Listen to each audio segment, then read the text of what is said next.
इसका कस्टडी में है बोल के అని భుజమి చేయేశాను అంటే ఎమ్మటే అతను అన్నాడు.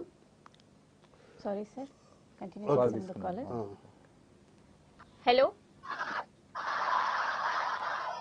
హలో హలో అమ్మ నమస్తే. హలో హలో అమ్మ నమస్తే. నమస్తే మేడం. నమస్తే అమ్మ, మీ పేరు ఎక్కడి నుంచి కాల్ చేస్తున్నారు?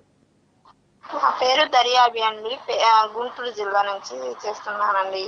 ఓకే అమ్మ, మీకు ఎలాంటి ప్రాబ్లమ్స్ ఉన్నా మనతో పాటు అయితే ప్రెసెంట్ అంజయ్య గారు ఉన్నారు ఏసీపీ. మీకు ఏమైనా ప్రాబ్లమ్స్ ఉంటే సార్తో మాట్లాడొచ్చమ్మా. నమస్తే సార్. నమస్తే అమ్మా. నేను గుంటూరు జిల్లా నుంచి దర్యాబిని మాట్లాడుతున్నాను. మా ఆయన చనిపోయి 2 సంవత్సరాలు అయింది సార్.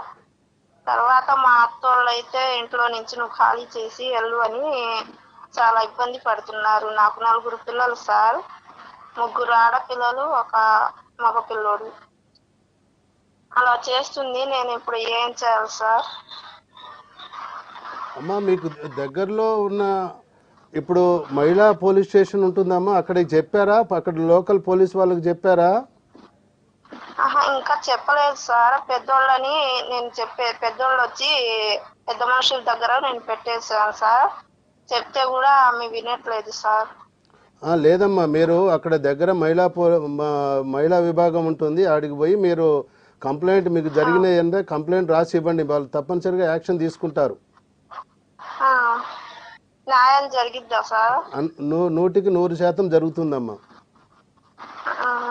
సరే.